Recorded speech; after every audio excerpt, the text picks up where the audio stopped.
Alright, let's do some history. Do you need a refresher on World War I? You know, the war to end all wars that somehow didn't end all wars? Well, here's the deal. In 1914, Europe was a powder keg waiting to explode. There were all these rival alliances.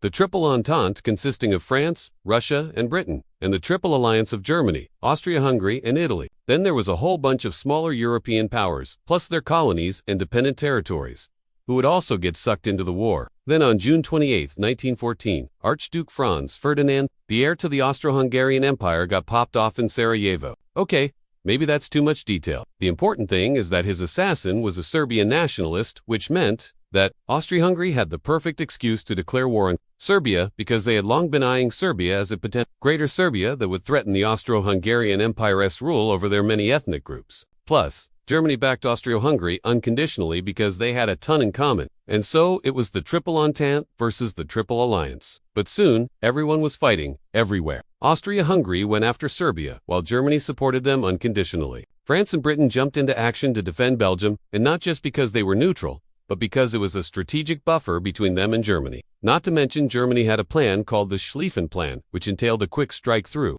Belgium to take out Paris before Russia could mobilize. Meanwhile, Russia mobilized to defend their Slavic cousins in Serbia. So really, it was Germany and Austria-Hungary against everyone else. But it quickly turned into a global conflict. By 1917, the United States had joined the fray after 3 years of trying to stay neutral. The entry of the U.S. and Russia tipped the balance of power in favor of the Allies. But Russia had already exited the war in 1917, when their Tsar was ousted and a communist revolution led by Vladimir Lenin.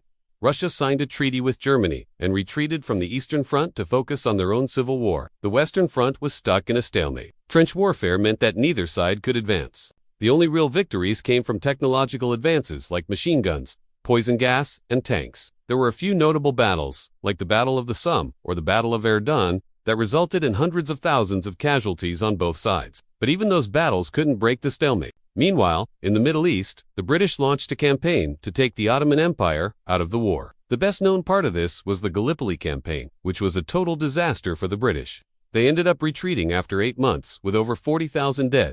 As the war dragged on, it became clear that Germany would be unable to win. In 1918, the German Empire collapsed from within. Sailors and soldiers began to mutiny, and the civilian population was starving. The Germans were forced to sign an armistice on November 11, 1918. But that didn't mean that peace had broken out. There were still 3 years until the peace treaties were signed. In fact, the negotiations were extremely contentious. The victorious powers were eager to punish Germany for starting the war. The Treaty of Versailles forced Germany to disarm, pay massive reparations, and give up territory. Many Germans felt the treaty was humiliating, and it would play a role in the rise of Nazism later on. Overall, it was a pretty devastating war. Over 16 million people died and many more wounded, not to mention the economic and social costs. The war also had far-reaching consequences. Many empires collapsed: the German, Austro-Hungarian, Russian, and Ottoman. In their place, many new nations were born: Poland, Finland, Czechoslovakia, Yugoslavia, and Turkey. There was also the Spanish flu pandemic, which killed an estimated 50 million people worldwide. And finally, the seeds of another world war were already being planted. For starters, the Treaty of Versailles blamed Germany for the war, which isn't actually accurate. Historians today argue that it was a complex conflict with many contributing factors, but that doesn't matter. Germany was already feeling humiliated and looking for revenge. World War I was supposed to be the war to end all wars, but instead, it created a powder keg that would explode to short decades later. For more explosive historical tales each week, subscribe to the channel. We'll see you next time.